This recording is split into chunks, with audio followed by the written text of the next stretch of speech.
Assalamualaikum warahmatullahi wabarakatuh. Bismillahirrahmanirrahim. Alhamdulillahirabbil alamin.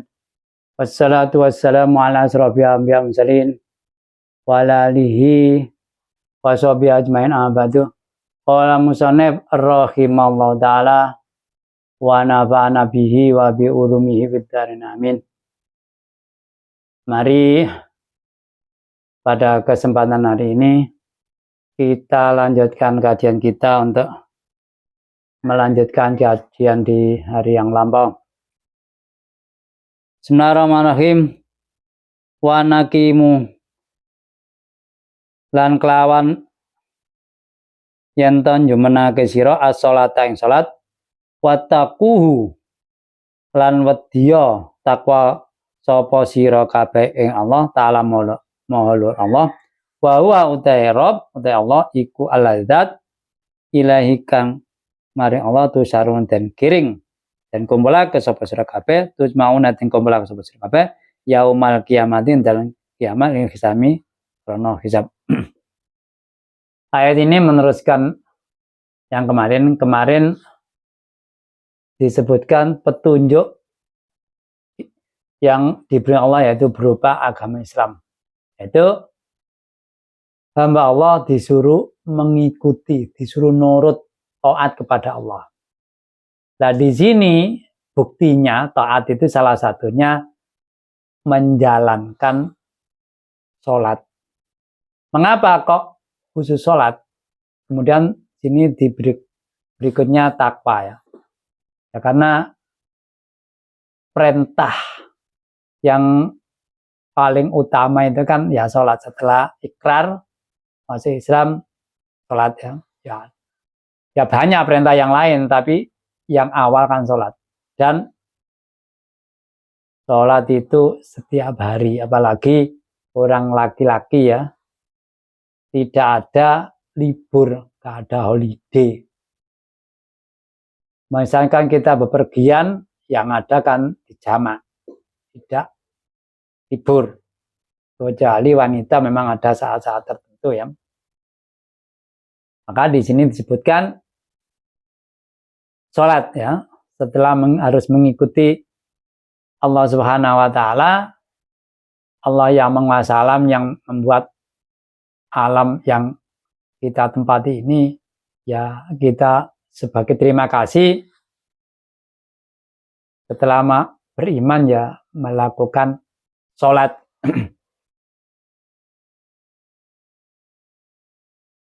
Dan di sini disebutkan ya nantinya ini kan hubungannya dengan sholat tadi, dengan takwa tadi. Karena agama itu juga selain di dunia juga hubungannya dengan akhirat. Nanti di akhirat ya manusia semua dikembalikan kepada Allah, dalam arti dikembalikan kepada tempat yang ditentukan oleh Allah ya. Karena Allah kan tidak bertempat ya. Maka kalau kita mengatakan tempat kan Allah tidak bertempat kan gitu ya.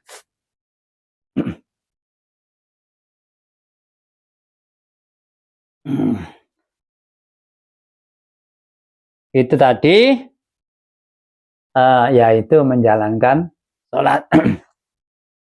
Wa Allah iku aladzat khalaqan dadakan Allah as-samawati berwalakit wal ardlan bumi bil haqiqan bener mukibkan nyatakake. Jadi Allah membuat bumi seisinya ini tidak main-main, memang digunakan untuk makhluknya. Kalau manusia kadang-kadang membuat barang kan ada yang tidak sungguh-sungguh main-main, kemudian barang itu cepat rusak dan sebagainya. Ini Allah ini membuatnya sungguh-sungguh, bukan mainan gitu ya. Wa qur'an iling sapa sira yauma yakun dalam tinaning maca sapa Allah dawu sapa Allah lisai mari mocoake wiji-wiji kun ing lafat kun fayakunu kun wujuda sapa sira fayakunu maka wujud. Ini kan gambaran Allah untuk mewujudkan sesuatu dihubungkan dengan manusia ya. Aslinya walaupun tanpa kun fayakun ya bisa ya. segalanya bisa. Ini gambaran bagi manusia. Kalau manusia itu kan membutuhkan proses, kemudian jadi ya. Kalau Allah kun fayakun, kemudian barang itu ada. Tapi tanpa itu pun ya bisa kan gitu.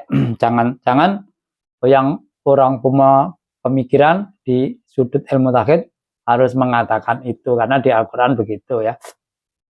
Kalau punya pemahaman semacam itu ya terserah, pokoknya yang kita ketahui ya tidak harus begitu ya. Walaupun di Al-Quran disebutkan kun fayakun ya, tetapi aslinya tidak harus begitu dalam mewujudkan segala sesuatu, baik besar maupun kecil, maupun barang yang gaib maupun yang musahata yang kelihatan oleh kita. Huwa udai yauma yakulu iku yaumul kiamati, dan yakulu ngendika sapa Allah il hakim malamako kumu jumlah fayaku maka jumlah apa pergi. Maksudnya begini ya. Ini kan sebutkan ya, Allah mengucapkan itu di hari kiamat, kun fayakun. Walaupun tidak hari kiamat ya tetap menguasai ya, tidak harus di hari kiamat. Tapi ini kalau kita membahas dengan realita yang di alam manusia di dunia ini kan, walaupun milik Allah, tapi sementara kan diserahkan kepada manusia untuk mengurus. Makanya manusia di dunia ada yang menguasai, ada yang dikuasai, dan lain sebagainya.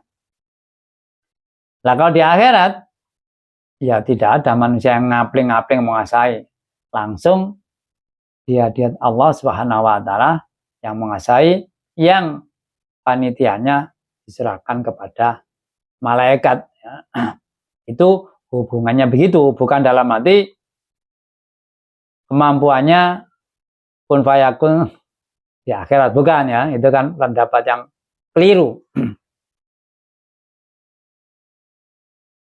Kalau tapi Allah ikut hak asidun al-waqi kang tumibal ama halata hari mesti. Jadi hal itu pasti ya, tidak main-main dan ya pasti terjadi ya, bukan hal yang muhal, pasti.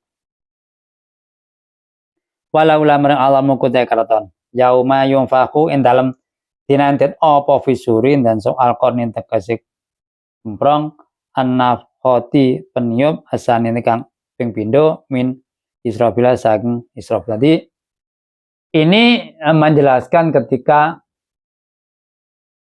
ditiup yang kedua ini bagaikan trompet gitu ya.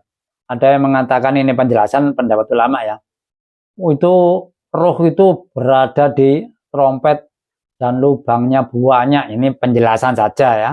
Apakah seperti itu ya Allah alam. Pokoknya setelah ditiup, kemudian roh itu ya mabur atau apa, pokoknya ke orang masing-masing yang ditempeli roh pada waktu didiami roh selama di dunia. Nanti gak sampai keliru kan gitu. Nah, kalau keliru kan blind, jadi masalah. Nanti rohnya orang baik menempel roh fisik yang jelek atau mungkin dan sebagainya, atau mungkin gak tahu tempatnya, malah bingung. Pokoknya seret disebut langsung dengar semua, rohnya ke situ semua. Itu maksudnya gitu. Itu hanya penjelasan dari ulama ya, untuk yang sejatinya wallahu a'lam. La mulka ora ana kalaten maca fihi ing dalam yaum di gairi maring liyana. 5 niket salmuku al yaum ilah. Di tidak ada kerajaan, kekuasaan hari itu ya kecuali kepada Allah, kecuali hanya dimiliki Allah. Itu gambaran.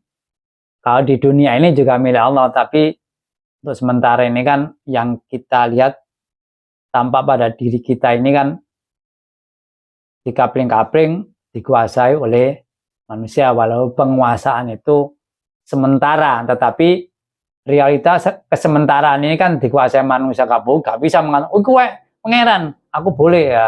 Orang mengatakan begitu berarti ya ilmunya belum banyak, pengetahuannya belum mendetail. Kalau sudah mendetail gak ada orang. Memang secara umum, kita bicara secara umum, ya memang milik Allah. Tapi secara khusus kan sementara dititipkan kepada manusia penguasaan di dunia ini. Makanya ya manusia bisa menguasai gitu kan yang ada di dunia. Makanya ada orang yang kaya, ada orang miskin, ada orang kedudukan tinggi, ada orang kedudukan rendah. Baik itu menguasainya ya melanggar agama maupun tidak, karena Allah menitipkan. Memang ada aturan harus benar, tapi ya realita kan ya ada yang salah. Karena apa? Ya Allah kan juga membuat setan. Setan ada yang dari jin, ada yang dari manusia yang mengajak manusia untuk berbuat jelek. Nah, kalau tidak ada setan, ya tidak perlu nabi kan. Orangnya sudah baik semua. Tidak perlu dinasehati, sudah baik kan gitu. Alimul ghaibi. Walaul mulku yauma yunfa'u fisur.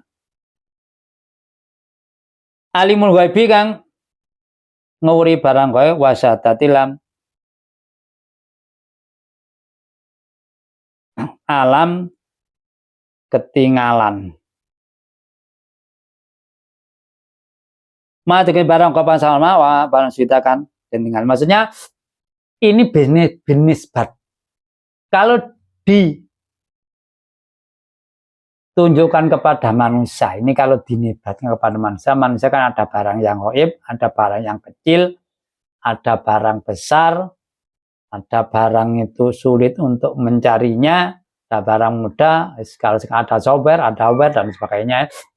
Di era sekarang ada software, ada hardware dan kalau di agama ada gaib, ada yang kelihatan.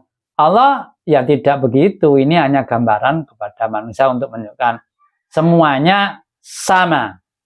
Agar tidak ada gaib, tidak ada samar, tidak ada besar, sama semuanya diketahui ya. Tidak lantas Allah kalau barang kecil sulit untuk melihat dan lain sebagainya, suaranya lemah, sulit untuk mendengarkan. Semuanya sama bagi Allah Subhanahu wa ta'ala.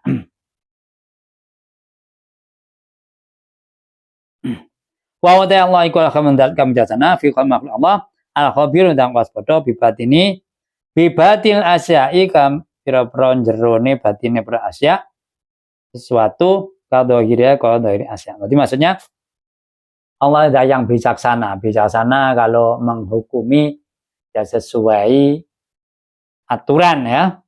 Nah manusia ini kadang-kadang kan ngomongi bicaranya baik, realitanya jelek.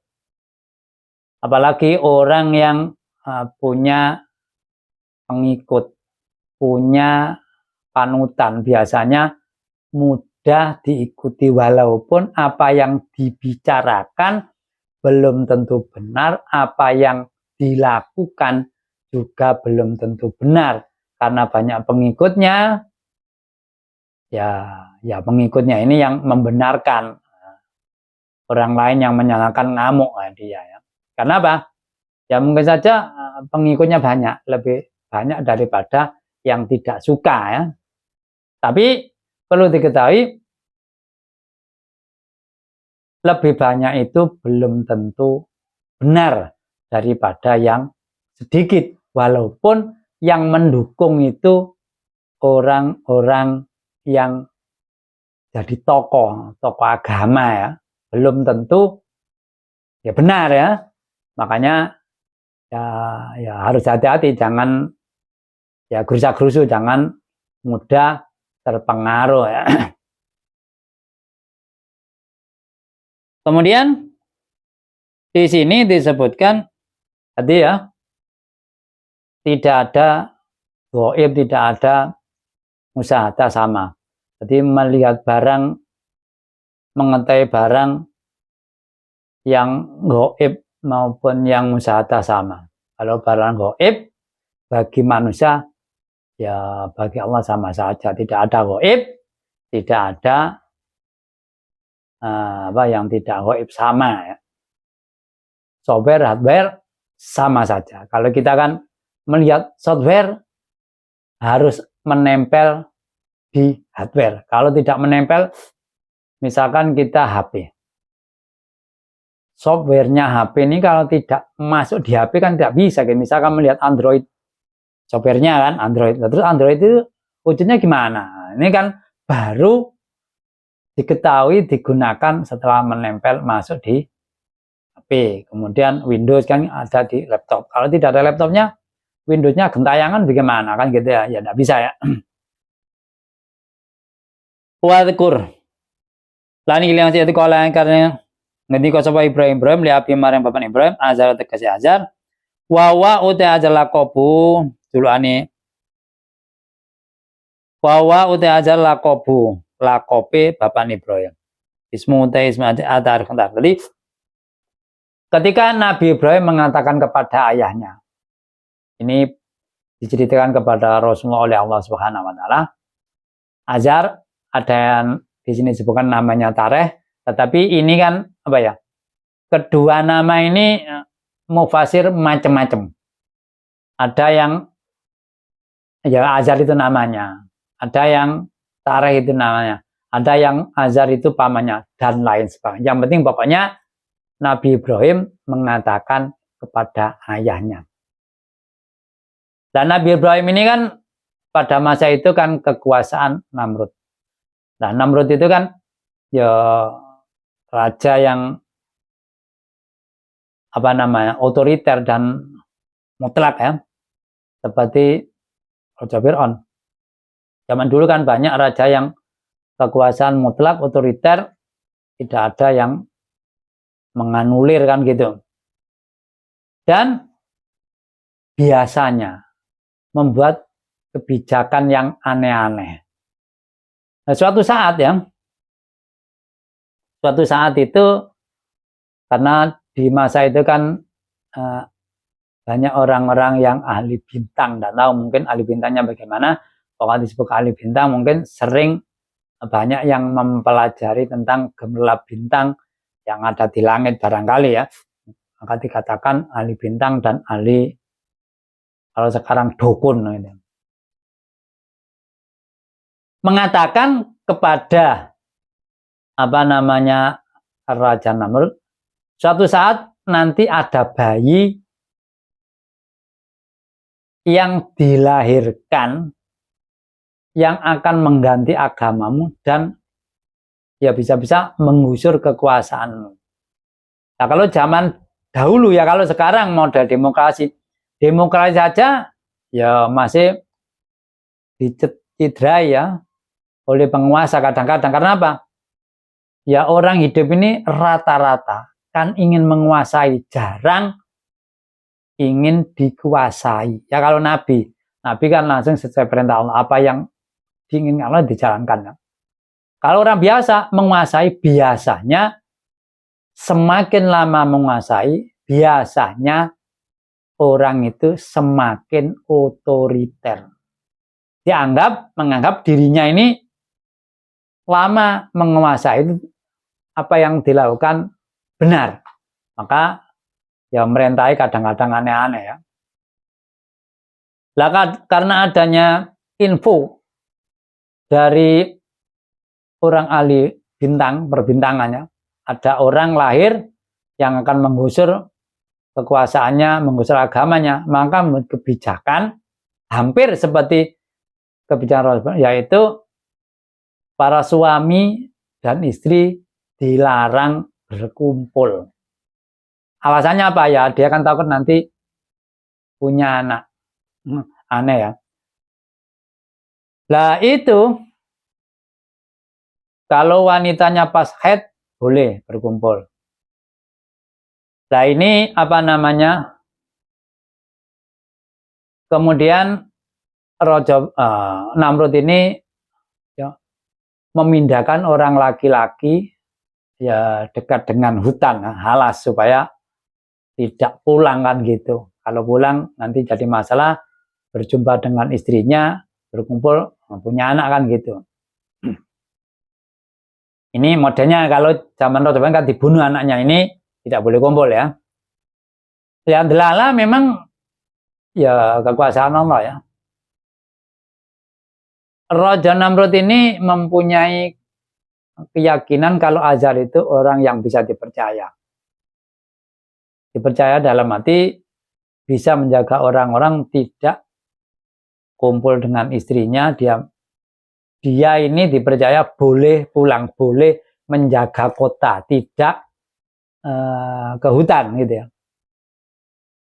Karena dipercaya dan dia juga sumpah mementingkan agama daripada berjumpa dengan keluarga, mengatakan Azar. Kemudian pulang apa namanya? Ya dengan kekuasaan Allah kan. Awalnya ya tidak berjumpa dengan istrinya, tapi tidak tahu lama-lama kok ingin pulang. Setelah ingin pulang, ingin berkumpul dengan istrinya. Nah, karena ingin berkumpul dengan istrinya, ya suatu saat ya istrinya hamil.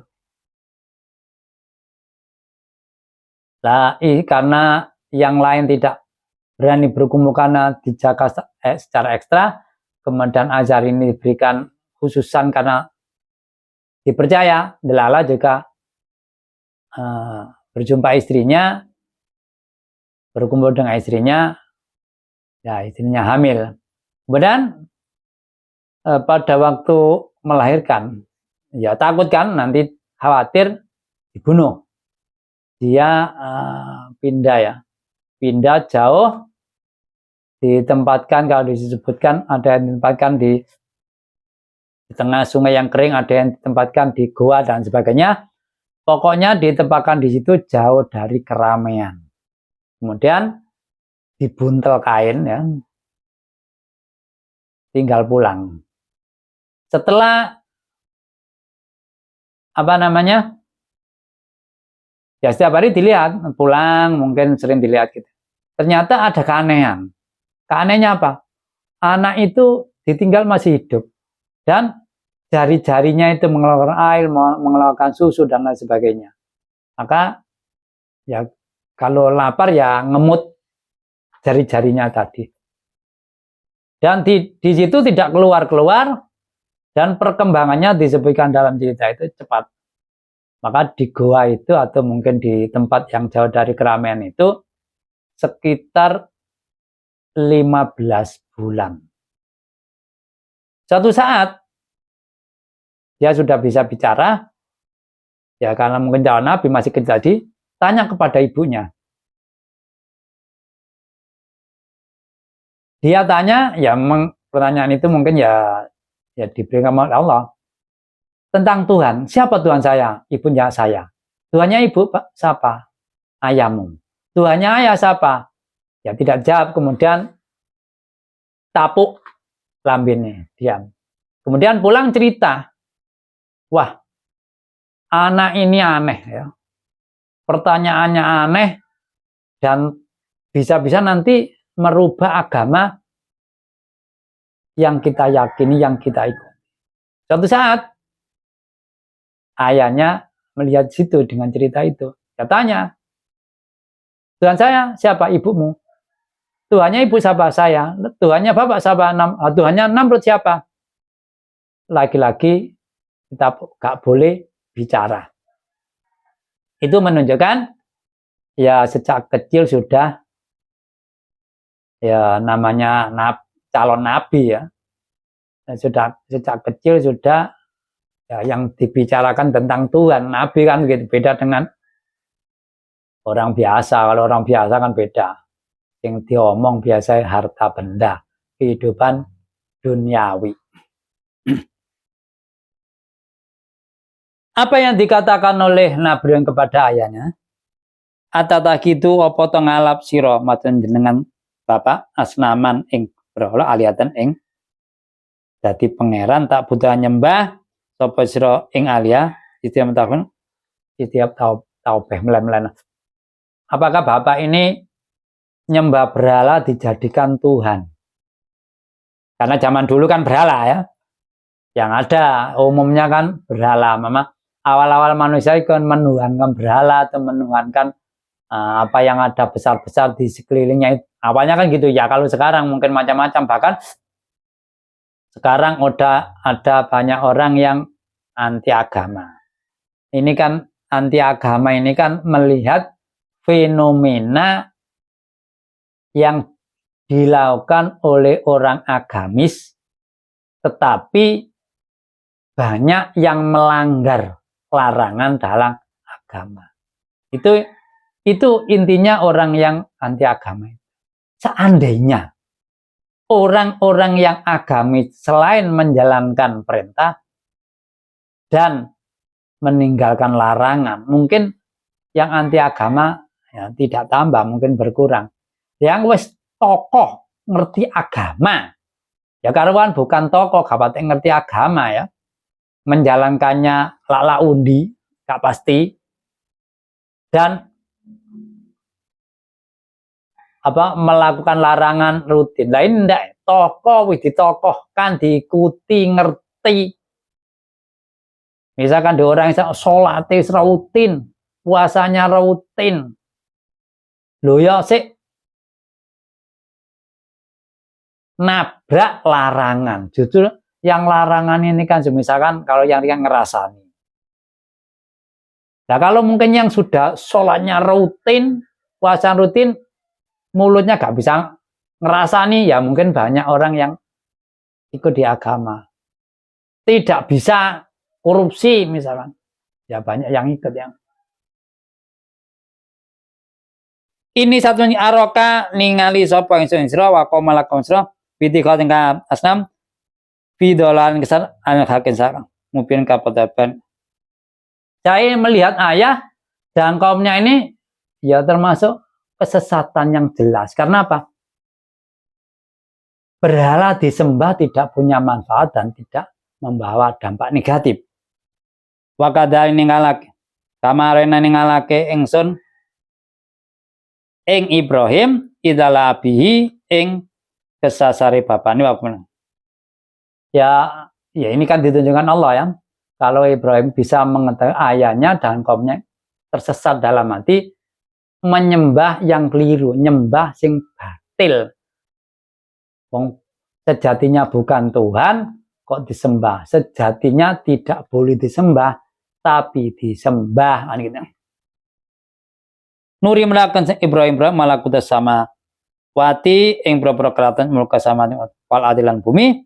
Lihat adilah supaya dalil sapa Ibrahim bi kan mulka alawatnya eng sifat matensul walakunan ono sobat iku minal mukisa wong kang yakinno biya kelawan wadanian wa jumlah utawa jumlah kadang batalam iku itirodun jumlah wakada itirodati jumlah iku sing nengah-nengah semua ngomong ngono ngomong A nanti melanjutkan sampai B di tengah-tengahnya tengah itirod mutarido tengah nyela-nyelani tidak harus, tapi kalau ada biasanya untuk menjelaskan.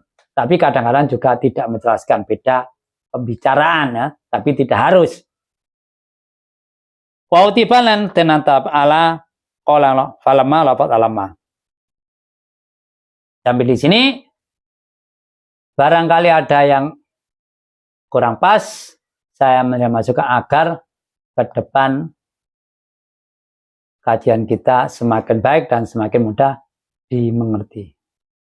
Raditu billahi rabbah wa bil islami dina wa bi Muhammadin nabiyya wa rasulah rabbi zid ilma warzuqni fam rabbi shrah li sadri wa yassir amri wa hlul 'uqdatam min lisani yafqahu qawli. Akhirul kalam wa billahi taufiq wal hidayah wa ridha wal inayah. Wassalamualaikum warahmatullahi wabarakatuh.